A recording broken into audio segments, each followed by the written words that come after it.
Por las manos que esposadas ya no pueden abrazar, por el grito que oprimido se perdió en la oscuridad, por los ojos que ofuscados ya no pueden más mirar.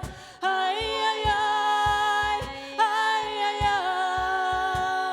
ay, ay. Hi, I'm Mark, and welcome to the Switchboard project. Tonight, and today, I'll be introducing Janine Healy here. Hi, welcome to Switchboard. G'day Mark, lovely to see you. Hey, good to see you too. Hey, now, I hear you've had quite a recent exhibition lately, the Regeneration exhibition. Yes, well currently down at the centre in Beaudesert, where I grew up, there's an exhibition on regarding regeneration after bushfires. So back in black summer of 2019, many houses and many areas within the region of Scenic Rim were affected by bushfires. Started off sort of on the side of Mount Lindsay, Mount Barney, and then kind of progressed all the way up to Cerebar, Canungra, and all the way up to Beechmont. And unfortunately, a lot of homes in Beechmont were actually affected and razed. A lot of people lost their homes, and it played kind of Russian roulette, I guess, with the community, where, you know, one home was completely devastated, another home was left, and then of course the iconic Binnaburra Lodge being lost, you know, throughout that as well. And during that summer, the fires obviously progressed, you know, further south into New South Wales, and people kind of in that area were a little bit forgotten once that occurred. So we, you know, Jessica Brown, who lived in Timbara, her husband Todd worked in parks and wildlife, and they have a little community called the Little Pocket where they, you know, sort of got people together to talk about, you know, what had happened during that situation. And Jess is very creative. She's a creative. She writes poetry and drama and theatre. And she started writing this piece about, you know, leave now, because about people leaving, you know, and what they took with them, and some interesting conversations in and around the things that people chose to take and things they chose to leave at home. So, you know, she has some fascinating stories in and around that. But what came out of that was the essence of community, and how people kind of, you know, sometimes disaster brings out the best in people. So we've had workshops about, you know, what people would like to see to kind of celebrate community, and also to talk about, you know, the seriousness of what happened, but, you know, go beyond just the devastation of that, and then what happens out the other side. So it's a little bit like the phoenix rising from the ashes, and everyone had a story about that. So I got to know them as well, because I'd come home to the Scenic Rim after years of being away, and all of a sudden the area that I loved the most was on fire. You know, it was really quite Confronting? Very confronting, very challenging, very disturbing, because, you know, there was not a lot of information about what was happening at the time, and I had friends who lived close to what was happening, and I was talking to them about gisting animals out to my property, and, you know, it just was a whole lot of confusion at that time. Like quite a bit of time after that, I'm just cataloguing my thoughts, I guess. It's like, where are we going with that? But, you know, if we're looking at coming out the other side of it, I went to walk up the lower portals of Mount Barney, and now it had been completely devastated by fire. You know, boulders had been split open, you know, trees, you know, that had been there for hundreds of years, you know, had just like dropped all of their bark, and the trunks of these trees just had these incredible waves through them, you know.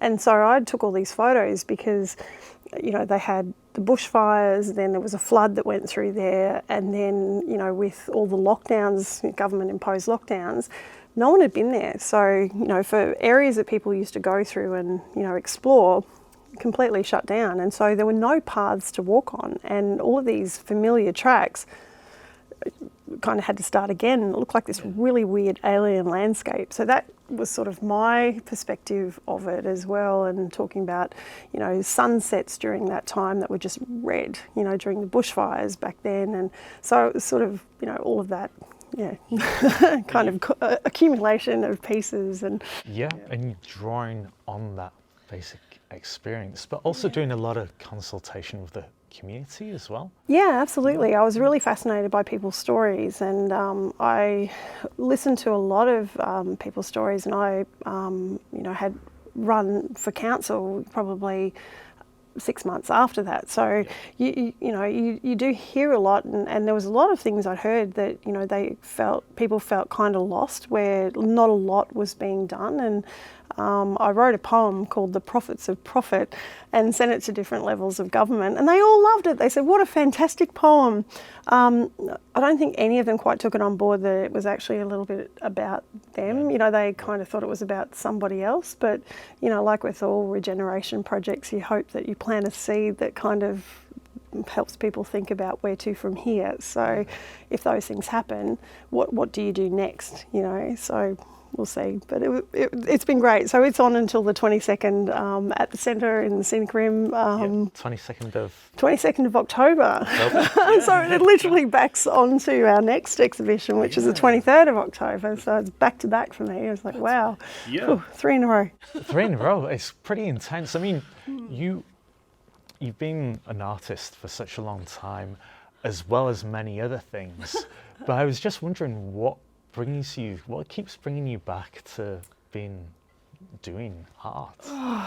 I guess, you would have heard from my last time we've talked about those things, and I guess it's kind of like things that just run through your veins, you know, and I guess it's a bit like, you know, as you know, I've been a swimming coach as well, and I joke that, you know, you have chlorine running through your veins from when you're a swimmer to there, you know, and me drawing pictures of, you know, my rocking horse on a blackboard when I was 2, and I think arts has always been a way of expressing yourself and in creativity, and I kind of look at things, you know, whether it's music or it's art or, you know, some kind of creativity, there's a message that comes along with that, where sometimes you can't find words to express that, but you see things in colours or you hear musical pieces, and somehow that all fits together, and it, you know, I can't not, and I find that even, you know, like if I was on the phone and I have a pen in my hand, I have to draw and, you know, sort of doodles, and then I'm like, oh wow, that's really cool, I could probably use that later. Like there's always something that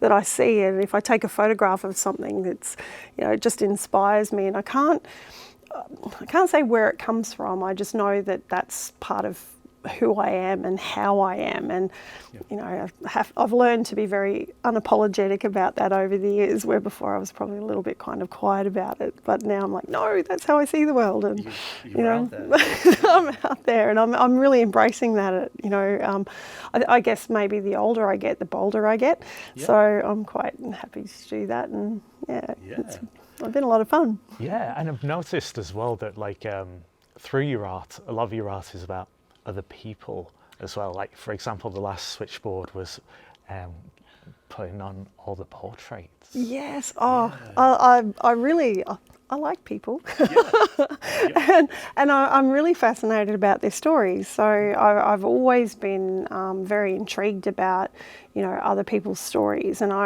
it probably started when I was quite young, and I know I mentioned to Bernard in the last interview about my dad and drawing portraits of him, but also listening to his stories from childhood, and, you know, putting those pieces together. And I guess when I meet people, I'm always interested and intrigued, you know, about their stories and their backgrounds, and also the connection that you kind of have, or something that you recognise as well that, you know, in yourself too.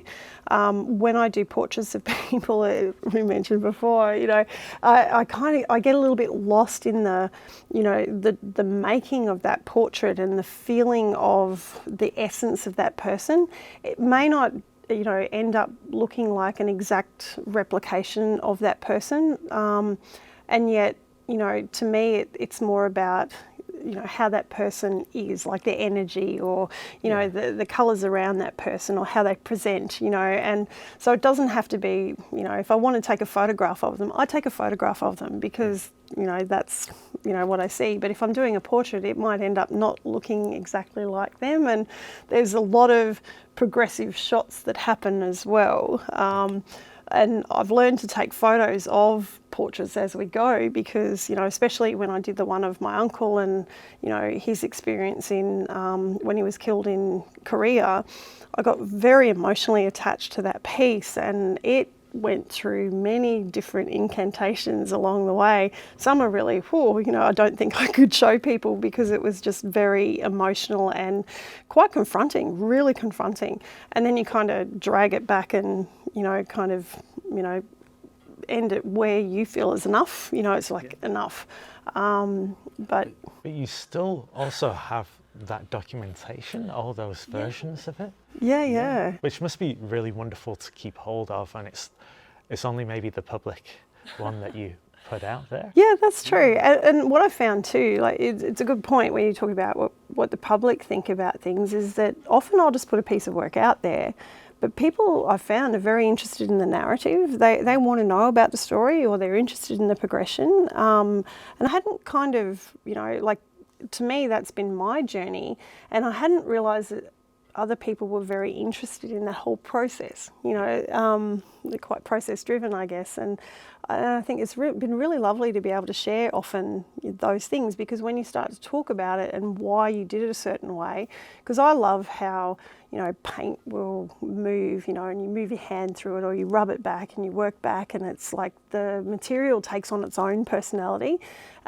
Sometimes I've lost a piece, or I think I have, because I've just allowed the materials to, you know, take me to a different world, you know, or speak to me in that way. And other times I've brought it back into, you know, like, oh, well, let's go here now, you know. But I find I'm not a control freak, you know. So I'm not, I can be very detailed in my work, but I actually love to see how it just evolves, you know, and how I just can lose myself in it, allow the material to kind of take over, and quite at the end of it, it's ended up not at all what I initially may have thought I wanted it to look like, but I kind of like it more than that, you know.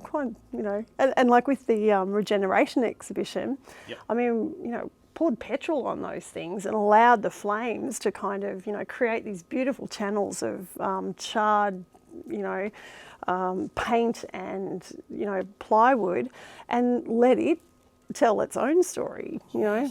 It's good. So I've noticed that this is like a theme throughout how you work as an artist, because I've noticed that you like to push yourself in lots of different directions, in lots of different materials and styles. For example, setting alight artworks. That's right. Yes, you can't get too attached to it. Just, you know, light that thing up and see what happens. And that's what happened with one of the things, as David would say, we had a lot of fun in the backyard with some petrol, and don't tell the fire brigade, don't tell my friends who are fireys. But, you know, we were very, very sensible, workplace health and safety first. But yeah, you're right. Like, I don't get so precious about the artwork at all initially. And so one of the works in the exhibition started off as something completely different. And I started it maybe 4 or 5 years ago, and it just didn't go in the direction I wanted, or that I was happy enough with. So I kind of parked it and then used it as a test piece for, hey, what would happen if, you know, we put petrol on that thing and light it. Let's use this piece. And David's like, are you sure you want to? Absolutely, let's do that, you know. And we did. And it's turned out to be probably one of the most prominent pieces in the work, in the exhibition, because I was prepared to kind of go, you know what, let's do something else. And I love that. I love that. And I've had friends who have pushed me as well to get out of my comfort zone and paint what they play in quartets in strange and fun places, including the State Library. Thanks, Bernard. You know, things I haven't done before, but I've allowed myself the opportunity to kind of go, all right, well, let's just do this and see what happens, and not be precious about it, not be self-conscious about it, just to kind of allow you know, that to take its course. And it's a lot of fun. It's really good. Terrifying fun. So talking about something quite terrifying is possibly what you're putting it up onto Switchboard on the 23rd of October. So a lot of your work has, obviously we've been talking about other people and maybe the regeneration and the portraits. So could you tell me a little bit about this piece of work? Oh, I can. And it is different for me because, yes, I am really fascinated by other people's narratives and the story around people and place and connections. And so this exhibition has allowed me an opportunity to kind of come back to actually telling my story a little bit. Like, I guess with everything that you do as an artist, you do tell a certain point of story, but I've kind of kept my stuff a little bit more arm's length, whereas with this Imagined Worlds, it's actually invited me to kind of, you know, come back to a place of, you know, self or ego, slightly centered navel gazing, quite literally actually, and it wasn't something I had, you know, expected to happen, but I realised that, you know, often, you know, people have been interested in my story, and I guess I found maybe a certain fascination, I guess, in my story a little bit too, from a physical perspective, because, you know, I've had several spinal surgeries, and so internally I have this, you know, what looks like the Sydney Harbour Bridge connection, you know, and it's kind of weird being like a bionic woman. Several people I know have also had similar kind of things, and it's odd, you know, when you have that little bit of connection between art and science and physicality and, you know, just the things that happen internally. So it is quite an internal navel gazing experience as my point of reference it's like with this exhibition. Literally. Quite literally. So it'll be very interesting. But, you know, I'm fascinated by how things look and I guess those internal worlds, and then, you know, starting to sort of explore how you think about, you know, your body, you know, as internally, but also as a landscape, and also, you know, when things change, you know, and I guess, you know, I was listening to the girls before talking about, you know, the femininity of voice and things, and, you know, we take photos of, you know, when, as a female, you know, when you have children, and I've had 3, you know, there's, you know, lots of, you know, ultrasounds, you know, of pictures of babies and things, and it's all these kind of crazy internal worlds. And, you know, when you talk about imagined worlds, well, all these things happen internally that other people aren't aware of. And which is the imagined world, you know, is it the imagined world what happens and exists outside of that, or is it internal? I'm not sure. So, you know, it's an interesting question. Which Which you're interviewing me, but I'm asking you. Yeah, no. That's fine. But it must be wonderful as well to actually present yourself as yourself in a certain respect at the next event kind of thing. Well, it is that thing, as I said, the older, you know, as you get older, you get bolder, but you also, I guess, start to appreciate yourself a lot more, and possibly be a little bit more accepting of yourself than self-depreciating. So, you know, it's a different kind of ego thing. You know, it's not about, you know, look at me. It's about, oh, you know, do you have a similar experience? And it's always about connection and connecting with people, and you know, it's amazing when you start to talk to people about things, you know, how much collective experience you have, and, you know, I think there's a kind of a story that can be, you know, shared in there as well. So it's, you know, and it's not so bad to tell your side of things, I guess. No, not at all. And like you, like it's wonderful that you're part of this project as well that works with other artists, other musicians, and even just making those linkages and connections again. And so what do you really enjoy, I suppose, about being within the Switchboard project? I love collaborative things. I guess, as an artist, I've said we're often quite, we internalise a lot of our thoughts and, work in our little spaces, singularly on our own. And, but I often describe myself as a extroverted introvert, I suppose. It's kind of like when you're on and you know that, there's an environment where, there's shared experience and there's lots of energy and, you bounce off people and that's wonderful. And then you can kind of go, all right, that's great. And then you disappear back to your space where you create things and it's great. But as I said, I like people.